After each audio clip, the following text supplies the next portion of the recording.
I guess they made them both a little bit naive. They lived as free as the summer breeze, without pajamas and without chemise. Without pajamas and without chemise, until they stumbled on the apple tree. Then she looked at him, She looked at him, Then he looked at her. he looked at her, and they knew immediately what the world was worth. He said, give me my cane. He said, give me my hat. The time has come to begin the begat. The begat, the begat. so they begat Cain and they begat Abel, who begat the rabble at the Tower of Babel. They began the Coens and they began the Rogues and they Begat the people who believed in storms. Lordy, Lordy, How they did begat, how they begat. even more than that. When the begat got to getting under par, they begat the daughters of the DAO. They begat the babes of the bourgeoisie, who begat the misbegotten VIP. It was pleasing to Joseph, pleasing to Ruth. It pleased the League of Women Shoppers in Duluth. Though the movie censors tried the facts to hide, the movie goers often multiplied. Lordy, Lordy, How they multiplied, how they multiply. how they multiplied. Soon swept the world. Soon it swept the world. Every land and lingo. It became the rage. It was bigger than bingo. The white begat, the red begat, The folks who should have stood in bed begat. the Greeks begat, the Swedes begat, Why, even Britishers and Swedes begat. And lordy, lordy, what the seeds begat. the Lapps Lithuanians begat, Scranton Pennsylvanians begat, strict vegetarians begat, honorary Aryans begat. Starting Genesis, they begat. Heroes and Nemesis, they begat. Fat filibusterers, begat. Income tax adjusters, begat. With natural and natural to begat. And Sunshine's a bachelor, he begat. It didn't matter which ways they begat. Son of the beach ways, begat. Listen all who go to bat. And hear the roar of the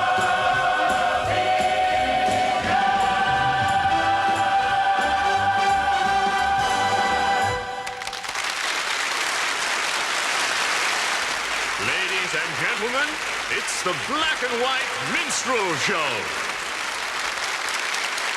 Good evening, and thank you for joining us again.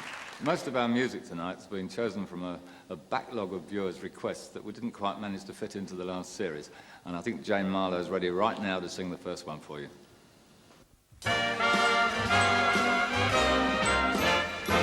leaves are falling to the ground. The rain is kneeling on my door. It seems as though the summer's gone forevermore, but don't let that concern you. 'Cause I'll be here to keep you warm. And I'll be here for you to hold.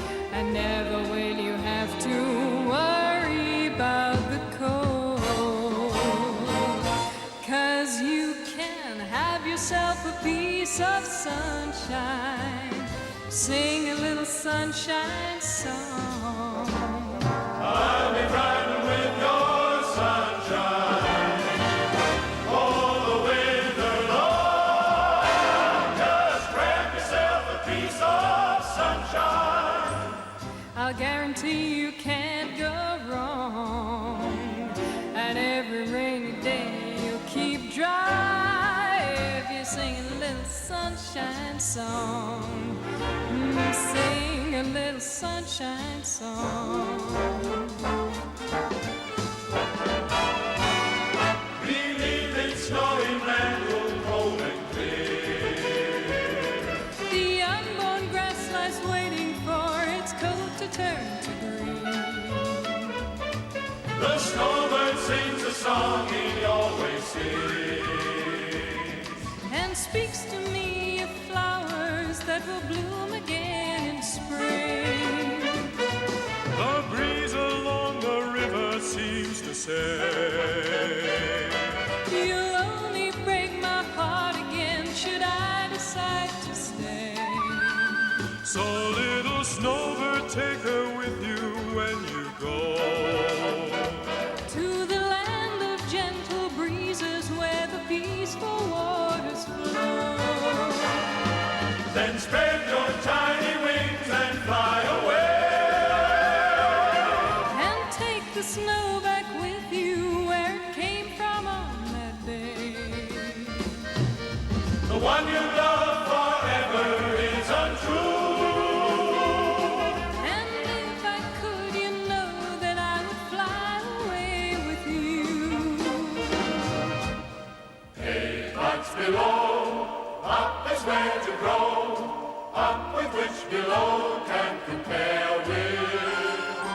Hurry, it's lovely up here. Life down the hole takes an awful toll. What with not a soul there to share with. Hurry, it's lovely up here. Wake up, bestir yourself. It's time that you disinter yourself. You've got a spot to fill, a pot to fill. And what a gift, package of shower, sun, and love. You'll be made above everywhere with. And stiff by millions who drift by. Life here is rosy if you're a posy. Hurry, it's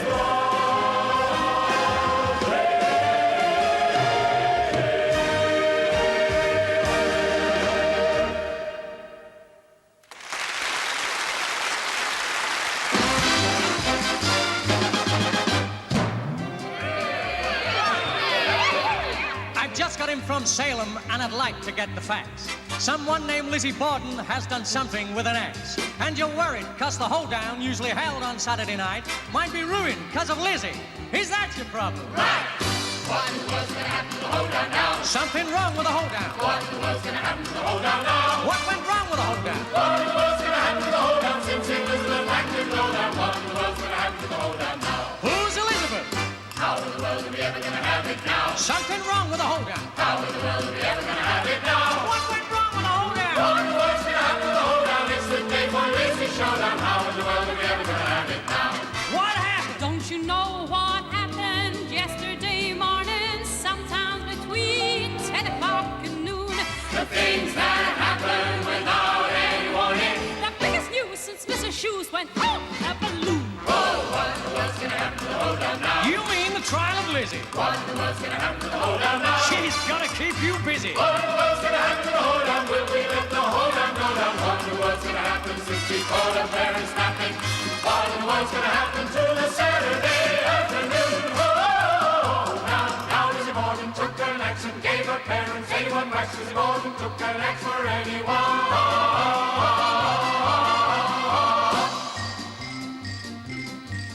Now, as I see it, Lizzie Borden is slightly out of step. Because she made them put up the hoedowns. That's your problem? Yeah. That means the regular social function can't be held because of the trial. Of course we could get out an injunction, or else we could wait a while. Go tell Mrs. Alma Drury to come down here and sit on the jury. Go get Ebenezer Birdie, Who is he? district attorney, and tell Mrs. Jones to leave her budge and go to the bedroom to wake up the judge. Get Miss Lizzie to bring that axe and come down here with a couple of facts. I got a plan that'll make you smile. We'll have the hoedown with a trial. Come on, everybody. Have the hoedown with the trial.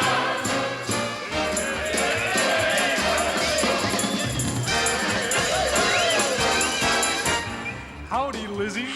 Judge? Where's Mr. Burney, district attorney? There he is, Judge. There he is, Judge. Order in the court. Lizzie, don't budge. One hot day in Old Fall River, Mr. Andrew Borden died, and he booked his daughter Lizzie on a charge of homicide. Some folks say she didn't do it, others say, of course she did. But they all agree Miss Lizzie B was quite a problem kid. But you can't drop your papa up in Massachusetts. Not even if his plan is a surprise. No, you can't drop your papa up in Massachusetts. You know how neighbors love to criticize. Now, she got him on the sofa where he'd gone to take a snooze, and I hope he went to heaven, because he wasn't wearing shoes. Lizzie kind of rearranged him with a hatchet, so they say, and then she got a mother in that same old-fashioned way. But you can't drop your mama up in Massachusetts. Not even if you're tired of her cuisine. No, you can't drop your mama up in Massachusetts. If you do, you know there's bound to be a scene. Now it wasn't done for pleasure, and it wasn't done for spite. It wasn't done because the lady wasn't very bright. She had always done the slightest thing that Mom and Papa bid. They said, Lizzie, cut it out, and that's exactly what she did. But you can't drop your papa up in Massachusetts. And then get dressed and go out for a walk? No, you can't drop your papa up in Massachusetts. Massachusetts is a far cry from New York. Now, what do we do now? Let's have a hold-out. What do we do about her? About me. About you? What did you do? Say, what are we waiting for?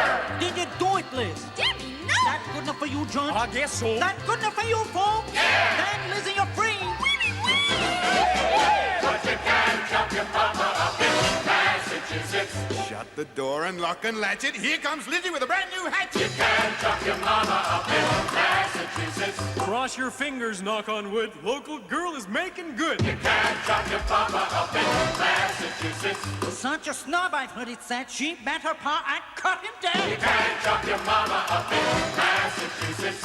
Jump like a fish, jump like a porpoise, hold your hands and habeas You corpus. can't drop your papa up in Massachusetts. Massachusetts is a far cry from New York. Oh, Lizzie Borden, Massachusetts is a far cry from New York.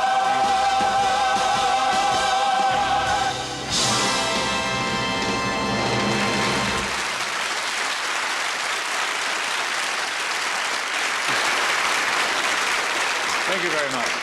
Now I'd like to present someone who needs no introduction because he hasn't turned up. Oh, yes, he's just coming out of his dressing room now.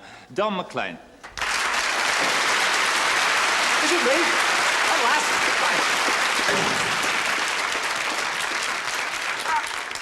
Listen, I'm having trouble with them minstrels still. They keep knocking on my dressing room door and borrowing things, you know, with that black stuff on the face. I never know who I've lent it to. Oh, seriously. I mean, it could be anybody, couldn't it, when they've got that stuff on the face? I mean, just think, it could be somebody you know. Have a quick look around the living room. See who's missing, eh? Granddad's gone. He was probably playing the judge in the last scene. But, I mean, the trouble is, you see, the Labour Exchange, they've worked out that we don't know who we've got here. Really. And they've taken advantage of us.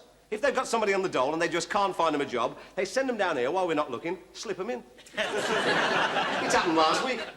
Don't look now, but the third minstrel from the left, Edward Heath. You'll recognise him when he starts to sing. He goes, doo-da, doo-da. Actually, George is having a lot of trouble with him, because Edward Heath, he keeps wanting to conduct. That's right, isn't it, George? Yes. Bless him. Thinks I'm singing now. But, now, George, you see, George is a lovely man. There's nothing George likes better than to help people who are in trouble. And I don't know whether you realise this, but here at the BBC, we're very close to Wormwood Scrubs Prison. In fact, we're practically identical. And, they do say, now, I don't know whether it's true, but they do say that when the fellas break out of Wormwood Scrubs, it's straight down the road to George, under the makeup, and toot-toot-tootsie, goodbye. No, seriously. I don't know whether that's true. It could be just a rumour. All I know is if anybody ever comes into the studio wearing a uniform, before you know what's happened, we're down to 4 minstrels. And them 4 are not bothered because they escaped from Holloway. Now, while we're on the subject... Ignore that. While we're on the subject of makeup, I've had several letters this week from ladies, and they've all said to me, Don, do the minstrels makeup all over? Well, girls, I must be honest and tell you, no, it's only their heads that are black. See, from there down, lily white. We've got one here. He's so thin, when he's undressed, he looks like a used match. Oh, really? You know it, don't you? But, I mean, they're very fond of me, the minstrels, you know. They love me, honest. They think I'm a treasure. That's the word, treasure. Really. I heard one say to George Mitchell the other day, where on earth did you dig him up from? That's nice, isn't that? Of course, you know where he dug me up from, don't you? Birmingham. Ah, that's where I come from. Birmingham, where men are men and women are men, dressed up. Birmingham, full of big, tough car workers, real men, who before breakfast drink 5 pints of axle grease, respray the dog, dash upstairs and kickstart the wife. Hands up all the women who've been kickstarted this morning. Yeah? And you know, oh, you should try it. It sets you up for the day. And then after they've kick-started the wife, they dash off down to the car factory, where they spend the entire morning welding big sheets of rust onto innocent little minis. Oh, what a shame. Have you ever been inside one of them car factories? Have you? They're fantastic. Some of the presses are massive, you know. They're big enough for 5 blokes to sleep on at once. Really? Now, my dad, you see, my dad always wanted to get into the car trade. I'll never forget when he went down to the car factory for a job as a precision engineer. Very exacting job, you see. And the fellow interviewed him. He said, why did you leave your last job? Dad said, I got the sack. He said, why did you get the sack? He said, I was too thou out. He said, and where did you work? He said, the municipal bank. Because he's a lad, me dad, you know. A lad. What a lad. I was a war baby, me. My mother surrendered. And me dad was never nice to me mother while she was expecting me. He wouldn't send her to maternity hospital. I had to go on my own. Honest. And I don't know whether you knew this or not, but it is in the Guinness Book of Records. I was actually born 3 times. My mother kept changing her mind. Really. I wouldn't be here now if the midwife hadn't had the presence of mind to set traps and... Oh, but I mean, like all only sons, I do love me mum. And me and me mum, we do miss me dad, because it's exactly 12 years ago today that he went out for a bottle of milk and never came home. Really. My mother was heartbroken. She had to open a tin of cream. We tried to trace him, you know. We heard that he was in Leeds. 5 years ago, we heard that he was in Leeds, working for a Chinese restaurant as a cat rustler. But even so, he never got in touch with us. And this, ladies and gentlemen, is by way of an appeal. And, Dad, if you're watching your little lad tonight, I'd love to see you again. And viewers, if you see me, Dad, you'll recognise him because he's got a very unusual walk. It's a bit like in fact, it's... Dad?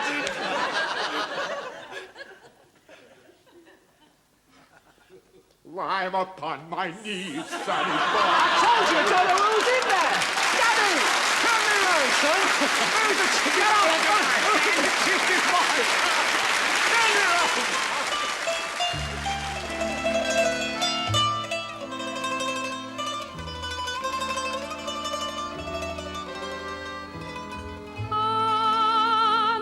Underneath the Russian moon, stars shining bright, we meet each night. All the world just seems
a silvery melody I will play.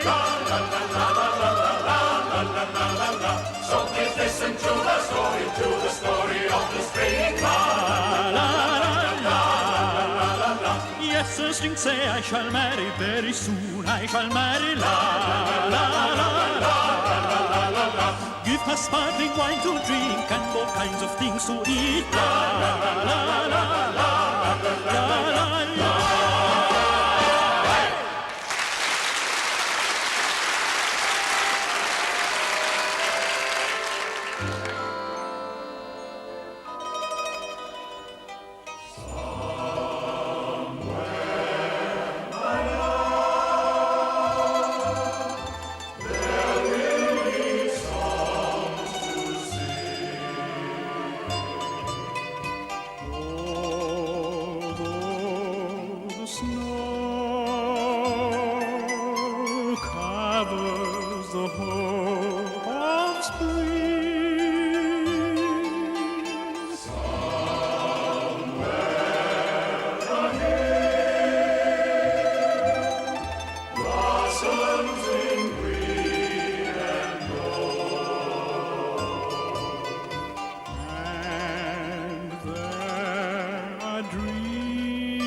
wonderful. Did you all like that Russian scene, did you? Did you? Oh, good. Well, hang on to your rubles, because here he is, George Mitchell. Hi, George. Now, listen, George, listen. George, this'll kill you. Now, you know the weather forecast studio's next door, don't you? So the weatherman was in there, and he was doing the weather forecast. He said, there'll be sun here, and sun here. And a minstrel who was lost wandered into the studio. He said, no, he said, you're wrong. He said, there'll be sun here, and sun here. The weather forecaster says, listen, you, the sun shines east, the sun shines west, but I know where the sun shines best. Wonderful belt of that, it's good.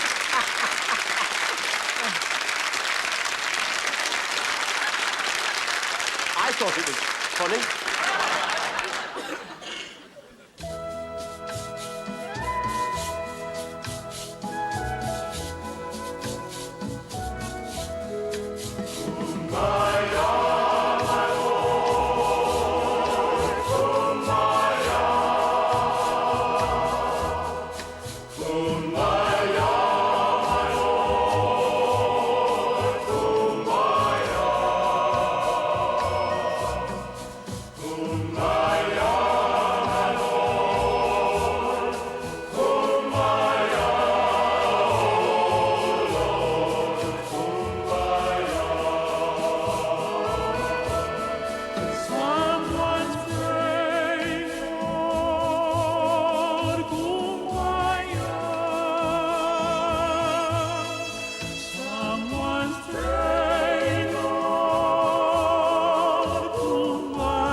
Now I'd like to introduce the man in charge of security and the car parks for the BBC, the Chief Commissioner, Mr. Albert Padlock.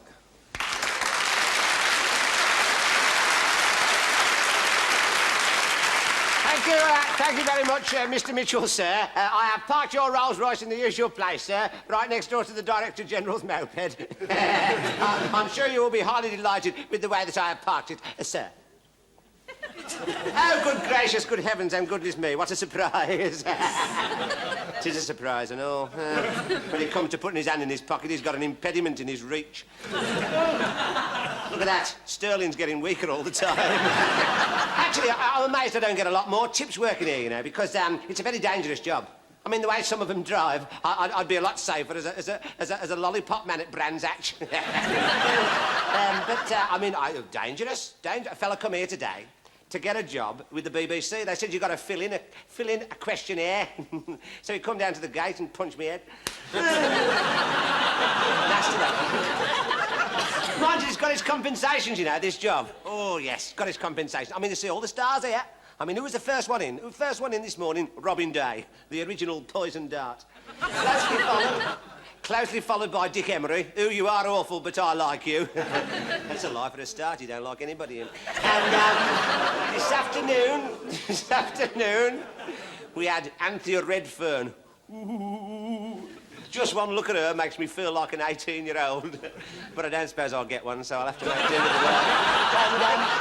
And then we get all the Americans, they all come in, you know. They're a right load of sissies they are. They come in here, they all bring their own hairdresser with them. Except Kojak, of course, he brings a French polisher. But, I mean, you all sit there, you all think to yourselves the Director-General runs the BBC, don't you? Well, you're wrong, you see. I do. I decide who's going to be on your television screens. I mean, if I don't let them in through that barrier, there is no way they're going to get on the telly. I mean, tell me this. When is the last time that you saw Eamon Andrews on the BBC? Hey? See? 13 years ago, he double parked outside main reception. I've never let him in since. He's probably gone back to his old job, flogging liver salts. And I've had my discoveries, you know, mate. I mean, Morecambe and Wise, I discovered them. They come here 15 years ago for an audition. It was me that lent them a padlock for their tandem. Little Ernie Wise was so grateful he slipped his hand in Eric's pocket and gave me a fiver. And from then on, those lads were destined for stardom. Even now I help them, you know. I mean, people think they're great dancers. That's not them. No, it's their faces smiling, but the legs. Me and the wife. You see you all sat there and saying, oh, he's right, look! Eric Morecambe's legs. The wife, she's Ernie Wise's legs. Short, fat and hairy, which is why I feel like an 18-year-old, but never mind. And I've helped Patrick Moore. We helped Patrick Moore. Because when Patrick Moore first come to the BBC, he hadn't got any eyebrows at all, you know. Oh, I said, you'll never get on the television without eyebrows, son. So me and the wife took him down the carpet warehouse. They fixed him up with the set and he's still wearing them. Well, they're good quality. Broad loom. With underfelt. It's wonderful to see new faces at the BBC, isn't it? And I tell you my favourite new face at the moment, that's Esther Rancid. Now, she's lovely, her, isn't it? Oh, it is. You know the one, don't you? All teeth and low-cut frocks. Of course, they're false, you know. The teeth. I meant the teeth. She does this programme called That's Life, and people get very involved in it, you know. They ring her up at home with their problems. Every night she gets an obscene phone call from the same man. She knows it's the same man because he always reverses the charges. She accepts. But, the one I'm most proud of, the discovery I'm most proud of is, of course, the Queen. I discovered her. Oh, that was me. When I first come here, she was only on the wireless, you know. I said to the Director-General, I said, that girl's got a very good speaking voice, I said. Give her a series, I said. And look at her now, she's got her own Christmas special. My husband and I. Guess who told her to say that? Me and the wife. Mind, she's very grateful, you know. She told me so. At the investiture last week, that's when I won this. See that? Look. That is the Logie Baird Medal for services to television. Above and beyond the call of duty. Clement Freud collapsed in the foyer and I gave him the kiss of life. Not being able to look at a tin of dog food. And that's my Iron Cross for stopping the cast of Colditz tunnelling out the car park. Oh, there's a dirty mark on that. Look. I got that for changing the roller towel in the gentleman's convenience. And this, of course, that's me wireless. See that? Oh, that's nasty. That's the first thing you learn when you join the BBC. Never carry your wireless in your trouser pocket. It could affect your eyes. Oh, I'm getting a message through, you see. We've got a party political broadcast on tonight on behalf of the Liberal Party, and unfortunately the car park entrance is blocked. Cyril Smith's fell off his bike. Oh, nice one, Cyril. Oh, just a minute. I'm getting another message from George Mitchell. He said, will I introduce this week's finale, which is a combination of two musicals, Monsieur Beaucaire and... Oh, that's nice, isn't it? That is nice. You know, he's just said to me, stop the world, it's time to get off.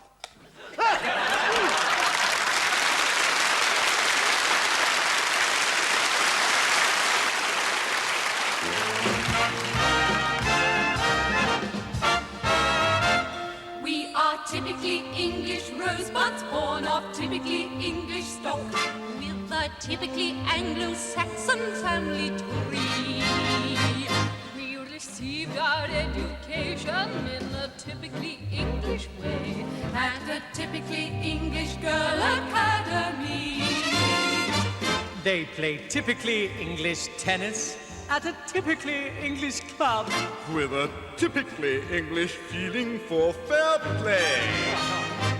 We eat typically English crumpets with our typically English tea at the end of every typically English day.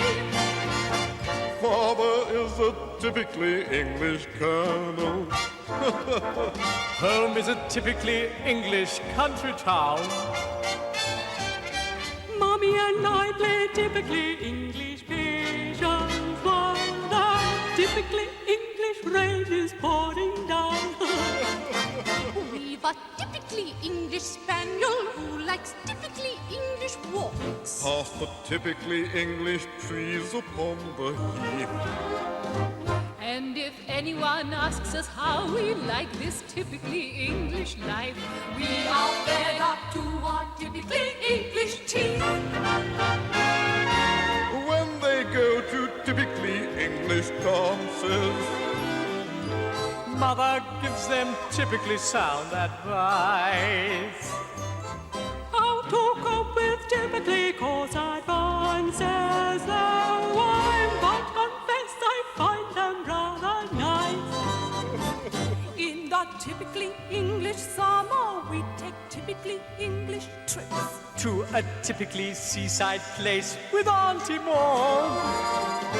And if anyone asks us how we like this typically English life, we have never been so big million bored.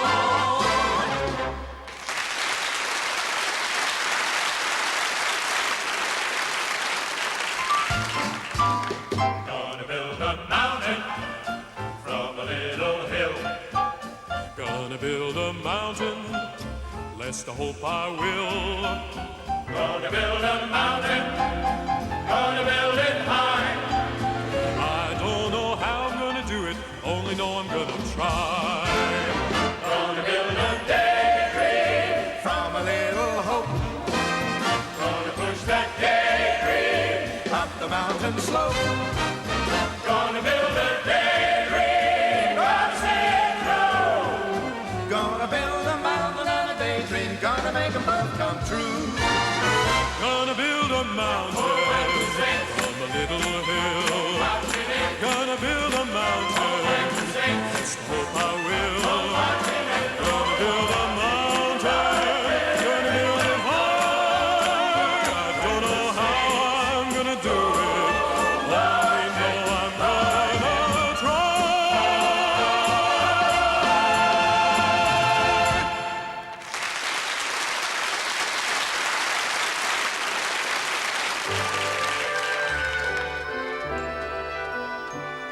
Red rose where the garden grows, there is no rose like you. Bright as noon of a day in June, and fresh as the dawning dew. Rose more sweet with my lady's breath, I hold you ever for life and death. Pledge of a dear, a gift who knows. Rose of the world, my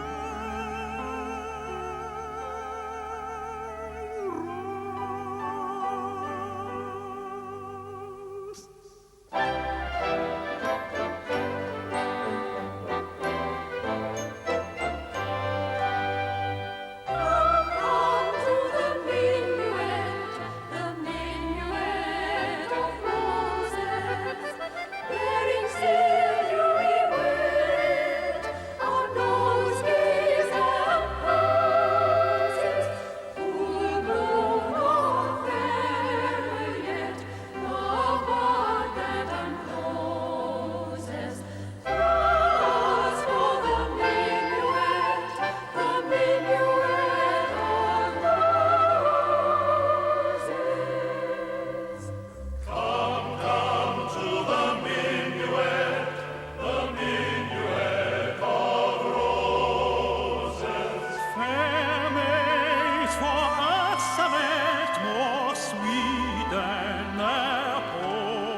the far off sea to Arcady. Like a foam flake Venus drifted. The golden fire, the world's desire, In her rose white hands uplifted. and the maidens ran to the pipes of Pan. A lover followed after, Till they caught and kissed in the moonlit mist, and mingled in love and laughter. till they caught and kissed in the moonlit mist, and mingled in love and laughter.